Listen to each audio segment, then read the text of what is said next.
Hey guys, how are you all. मेरा नाम है रमनदीप सिंह। स्वागत है आपका मेरे चैनल एफएलएम के अंदर। एंड गाइस, आप लोगों को जैसे पता है कि सीएस का न्यू सिलेबस प्रपोज किया गया है। ऑल्दो ये प्रपोज है लेकिन फाइनल नहीं है अभी ये। हो सकता है कि इसके अंदर कोई चेंजेस आ जाएं, लेकिन मेरे को जो लग रहा है कि 99% यही आएगा। एक्चुअल में उसका बहुत बड़ा रीजन पता है क्या है कि अभी इससे थोड़े दिन पहले एक प्रपोज सिलेबस और आया था और उसको बदल के इन लोगों ने ये वाला सिलेबस करा है। तो अब जहां तक मेरे को लगता है चेंज नहीं करेंगे।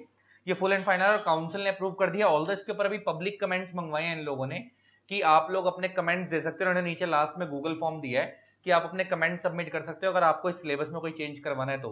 और मेजोरिटी ऑफ द अगर पब्लिक के वही कमेंट्स होंगे तो फिर आपको क्या करवा देंगे, सिलेबस में चाहे तो चेंजेस कर सकते हैं। लेकिन अभी के लिए मेरे हिसाब से ये मोटा मोटा यही रहेगा। मैं बता देता हूँ क्या फर्क है और अब वाले में और न्यू वाले में। अगर मैं आपको न्यू सिलेबस की बात करूं जो अभी आया है, अगर आप इसके अंदर देखोगे, सीधा कहां गया सिलेबस सिलेबस सिलेबस,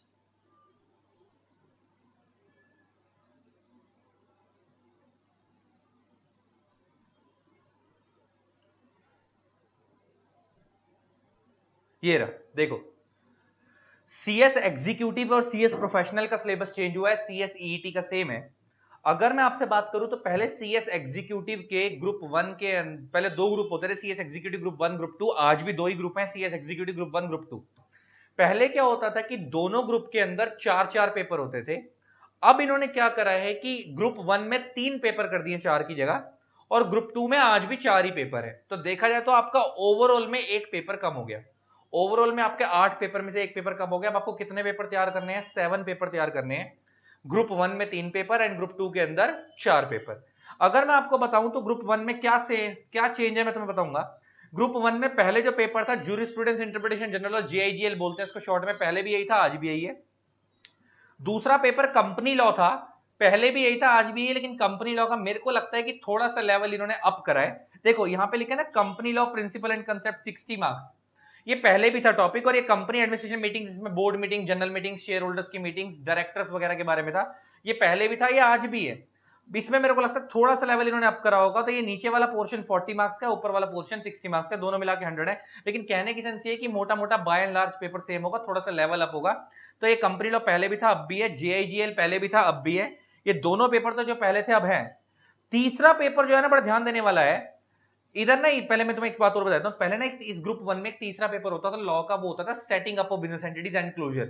वो सेटिंग अप वाला पेपर अब ग्रुप टू के अंदर पेपर नंबर 7 बन चुका है, setting up of business entities, industrial and labour laws. अच्छा, इसको पढ़ के ये समझ आ रहा है कि जो setting up of business entities वाला पेपर था वो अब भी है, लेकिन इसमें इन्होंने एक चीज एक्स्ट्रा ऐड करी है। वो जो सेटिंग अप वाला पेपर पहले था उसमें कितना इन्होंने कम करा होगा वो तो मेरे को पता नहीं, लेकिन एक नया पोर्शन इन्होंने इंट्रोड्यूस करा इंडस्ट्रियल एंड लेबर लॉ का 40 मार्क्स का। अच्छा, लेबर लॉ पुराने वाले में भी थे, लेकिन पोर्शन बहुत कम था, 12-15 नंबर का आता था। बीच में एक 25 नंबर का पोर्शन होता था, उसमें कई चीजें होती थी। अब इन्होंने जो करा ये इंडस्ट्रियल एंड लेबर लॉ, ये 40 नंबर का इन्होंने अलग से डाला है, तो इसकी वेटेज थोड़ी सी बढ़ा दी है इन लोगों ने। अच्छा, इधर कम क्या करा है मैं तुम्हें बताता हूँ। ग्रुप टू के अंदर ना पहले दो पेपर होते थे न्यूमेरिकल पेपर। एक होता था corporate and management accounting CMA, एक होता था एफएमएसएम फाइनेंशियल मैनेजमेंट स्ट्रेटेजिक मैनेजमेंट। उसमें उन्होंने क्या करा कि स्ट्रेटेजिक मैनेजमेंट को यहां से हटाकर फाइनल में डाल दिया और उसका एफएम वाला पोर्शन यहां निकाल दिया, और कॉर्पोरेट एंड मैनेजमेंट अकाउंटिंग में से कॉर्पोरेट अकाउंटिंग वाला पोर्शन यहां पे डाल दिया, मैनेजमेंट अकाउंटिंग को हटा ही दिया। तो ले दे कि एक नया पेपर आपका यहाँ पे हो गया कॉर्पोरेट मैनेजमेंट अकाउंटिंग और एफएमएसएम का, कॉर्पोरेट अकाउंटिंग और फाइनेंशियल मैनेजमेंट, ये एक पेपर बन गया। तो अकाउंट्स के पहले दो पेपर हुआ करते थे अकाउंट कॉस्ट के मिलाकर, ग्रुप टू में वो एक ही पेपर है, वो भी ग्रुप वन में। और लॉ के पहले 5 पेपर होते थे, वो पांचों के पांचों आज भी हैं, सिर्फ नाम बदला, थोड़ा बहुत माल बदला होगा अंदर, लेकिन मोटा मोटा सेम है। देखो दो पेपर ग्रुप वन में लॉ के, और ग्रुप टू के अंदर 3 लॉ के पेपर हैं। कैपिटल मार्केट, ये सिक्योरिटी लॉ, ये पहले भी था अब भी है। ऑल्दो इसमें कैपिटल मार्केट वाला पहले क्या होता था, सिक्योरिटी लॉ वाला पोर्शन 70 मार्क्स का होता था, कैपिटल मार्केट वाला 30 मार्क्स का होता था। अब इन्होंने क्या करा है कि सिक्योरिटी लॉ वाला 60 का कर दिया एंड कैपिटल मार्केट वाला 40 मार्क्स का कर दिया। ये एक डिफरेंस करा, 10 मार्क्स का कैपिटल मार्केट बढ़ा दिया एंड सिक्योरिटी लॉ 10 मार्क्स से घटा दिया। नेक्स्ट, ये economic commercial and intellectual property, ये बड़ा ध्यान सुनना है। पहले एक पेपर होता था तुम्हारा ईबीसी है, economic business and commercial law, group two में, आज भी है ग्रुप टू में ही है। तो इकोनॉमिक और कमर्शियल लॉ तो इसमें आज भी है, बस इसमें एक इंटेलेक्चुअल प्रॉपर्टी लॉ वाला जो टॉपिक इन्होंने डाला है, ये पहले इंटेलेक्चुअल प्रॉपर्टी लॉ वाला टॉपिक पहले भी था, लेकिन ये तुम्हारे सेटिंग अप वाले पेपर में था। इन्होंने अलग से यहाँ पे 40 नंबर का पेपर डाला है, 40 नंबर का पोर्शन डाला intellectual property, patent, copyright, trademark, brand name, ये सब जो होते हैं ना, इन्हें इंटेलेक्चुअल प्रॉपर्टी बोलते हैं। तो ये एक फोकस करने वाली चीज है। और ये एक बड़ी खतरनाक चीज है, टैक्स। टैक्स पहले क्या होता था, एमसीक्यू पेपर होता था टैक्सेशन का। एमसी जितने भी पहले न्यूमेरिकल पेपर होते थे ना, टैक्स हो गया, एफएमएसएम हो गया, कॉर्पोरेट मैनेजमेंट अकाउंटिंग, ये सब न्यूमेरिकल होते थे। और बाकी जितने लॉ वाले पेपर होते थे वो रिटर्न होते थे, रिटर्न लिखने वाले होते थे। आज की डेट में उन्होंने 7 पेपर कर दिए और सातों के सातों रिटर्न है, सातों के सातों सब्जेक्टिव है, एक भी न्यूमेरिकल पेपर वाला एमसीक्यू नहीं है, अब कोई भी एमसीक्यू पेपर नहीं है। तो ये टैक्स का पेपर जो इन्होंने पहले ग्रुप 1 में होता था, ग्रुप 2 में डाल दिया इन लोगों ने। और इसके अंदर इन्होंने क्या करा है कि 50-50 मार्क्स का टैक्स है, 50 मार्क्स का डायरेक्ट टैक्स मतलब इनकम टैक्स, 50 मार्क्स का जीएसटी एंड कस्टम्स वगैरह है। तो ये 50-50 मार्क्स का पोर्शन है। अब ये रिटर्न पेपर है, पहले एमसीक्यू होता था। तो पहले तुम अक्कड़ बक्कड़ बम्बे वो करते थे गोल गोल, अब वो वाला चक्कर इन्होंने खत्म कर दिया। अब ये पूरा के पूरे 7 पेपर है, सातों रिटर्न है।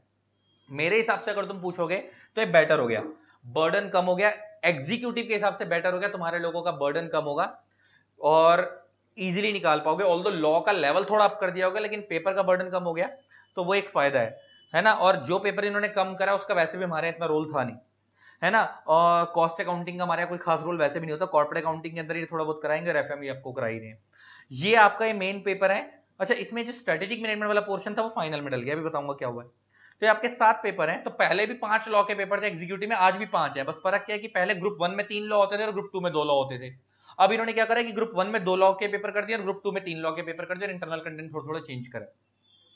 फर्क क्या है कि एक न्यूमेरिकल पेपर कम कर दिया, तो इसलिए 8 के 7 पेपर हो गए हैं। और दूसरा फर्क क्या है कि भाई पहले सारे के सारे न्यूमेरिकल पेपर एमसीक्यू बेस्ड होते थे और सारे रिटर्न थे, लॉ वाले पेपर सब्जेक्टिव होते लिखने वाले। अब सातों के सातों ही क्या है, सब्जेक्टिव। ये तो हो गया भाई इंटर का, एग्जीक्यूटिव का। अगर मैं आपसे फाइनल की बात करूं तो फाइनल के अंदर पहले 3 ग्रुप होते थे, 3-3 पेपर के, टोटल में 9 पेपर होते थे। अब इन्होंने फाइनल में 2 ही ग्रुप कर दिए हैं और ग्रुप 1 के अंदर 4 पेपर है और ग्रुप 2 में 3 पेपर है। तो अगर आप कैलकुलेट करो तो फाइनल में पहले 9 पेपर होते थे, पहले तो पेपर 2 कम कर दिए, बर्डन कम कर दिया, तो 9 की जगह आपके पेपर कितने हो गए, 7। दूसरी चीज क्या करी है इन लोगों ने, बता देता हूं। पहले क्या होता था कि इंटर में ना एग्जीक्यूटिव में एक टैक्स का पेपर जो है ना, फाइनल में भी एक पेपर होता था एडवांस टैक्स, वो पेपर ही इन्होंने हटा दिया है, फाइनल से इन्होंने एडवांस टैक्स का पेपर हटा दिया है। अब ये ना मेरा इसको लेकर ना मिक्स रिव्यू है। अगर मैं तुम्हें बताऊं, अगर 100 कंपनी सेक्रेटरी काम कर रहे हैं ना मार्केट के अंदर, तो 100 में से 90 कंपनी सेक्रेटरी लॉ की लाइन में काम करते हैं, 10 कंपनी सेक्रेटरी ऐसे होंगे जो टैक्स की लाइन में काम करते हैं। इन लोगों ने क्या करा कि फाइनल से टैक्स हटा दिया और एग्जीक्यूटिव में टैक्स है, तो उन 10 के पॉइंट ऑफ व्यू से सोचोगे तो शायद उनको लगेगा कि यार हमारे लिए टैक्स का स्कोप कम हो गया। मगर अगर आप 90 कंपनी सेक्रेटरी के पॉइंट ऑफ व्यू सोचोगे तो वो दो तो लॉ में डील करते हैं, उन्हें फर्क नहीं पड़ रहा। तो यहां पे इन्होंने क्या करा है कि टैक्स को जो है ना, यहां पे लिखा है इन्होंने ग्रुप 2 के अंदर 2 पेपर इलेक्टिव हैं। यहां पे लिखा है ग्रुप एक पेपर ग्रुप 1 में इलेक्टिव है, एक पेपर ग्रुप 2 में इलेक्टिव है। इलेक्टिव का मतलब कुछ पेपर दिए जाएंगे, उसमें से चूज करने होंगे। जैसे अगर मैं तुम्हारे से बात करूं तो इलेक्टिव में ग्रुप 1 के अंदर आपको 4 ऑप्शन दिए हैं। जीएसटी का पेपर यहां डाल दिया, टैक्स का, इंटेलेक्चुअल प्रॉपर्टी, आर्टिफिशियल इंटेलिजेंस वगैरह वगैरह। और ग्रुप 2 के अंदर भी ऐसे 4 पेपर, इनमें से कोई एक सिलेक्ट करना है। तो ये जो ग्रुप 1 का इलेक्टिव है, इसके लिए 4 चॉइस दिए आपको, इनमें से कोई एक फाइनल करना है, ये वाले 4 पेपर में से। और ये जो ग्रुप 2 का इलेक्टिव है, इसके लिए भी आपको 4 चॉइस दिए, इनमें से आपको कोई एक पेपर फाइनल करना है। तो ले देखिए आपके ग्रुप 1 और ग्रुप 2 में 3-3, ग्रुप 1 में 3 पेपर मैंडेटरी हैं, ये वाले पेपर तो चारों मैंडेटरी हैं, 3 तो यही वाले जो है। चौथे वाले पेपर जो आपको उसको चॉइस है कि इस 4 में से कोई एक सिलेक्ट कर लेना। और ग्रुप 2 के अंदर भी 3 पेपर में से 2 तो मैंडेटरी हैं और एक पेपर जो इलेक्टिव वाला पेपर 7, उसमें आपको 4 पेपर दिए, उसमें से चॉइस है कोई एक पेपर सिलेक्ट कर लेना। तो टोटल में देखिए आपको 7 पेपर करने हैं, जिसमें से 5 जो है आपके जो आईसीएस ने बताया वही करने हैं और 2 आपको इलेक्टिव पेपर है जो आपको चॉइस दिए है, 4-4 पेपर के ऑप्शन दिए, उनमें से कोई एक पेपर चूज कर लो। तो टैक्स को ना इन लोगों ने मैंडेटरी पेपर से हटाकर ना इलेक्टिव पेपर में डाला। उसका रीजन बताता हूं क्यों।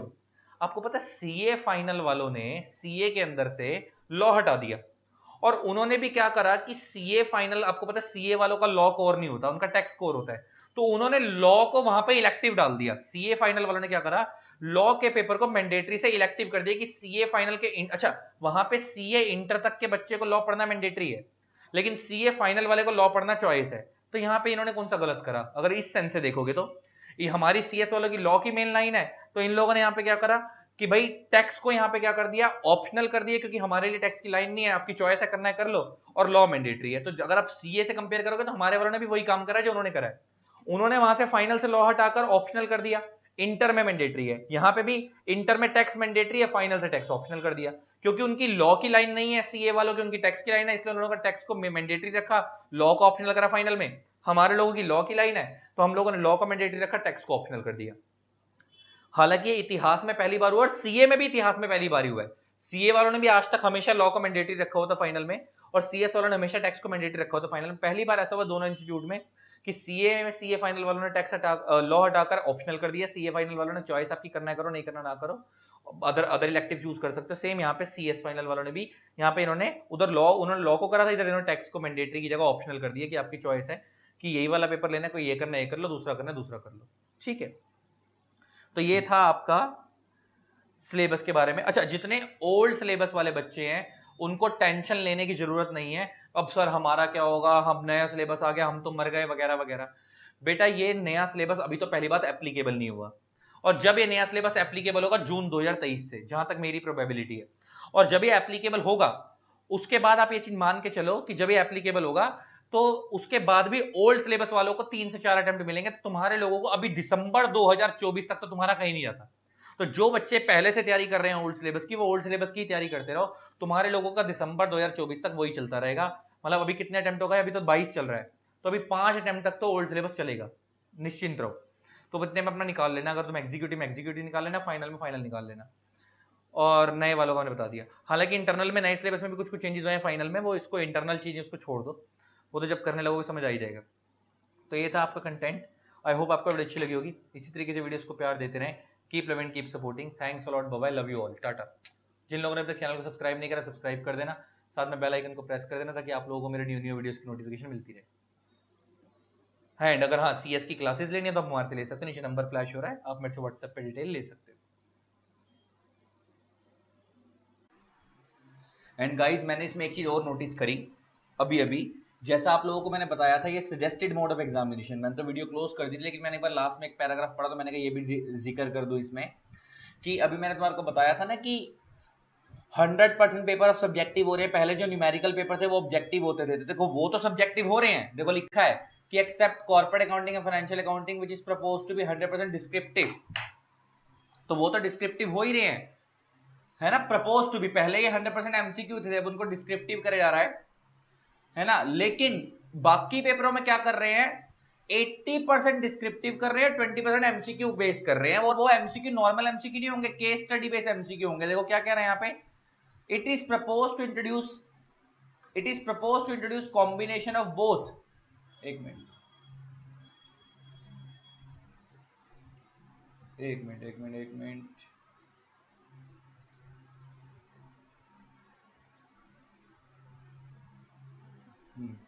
वो चला गया पैराग्राफ, एक मिनट, हाँ अब आएगा, ये रहा।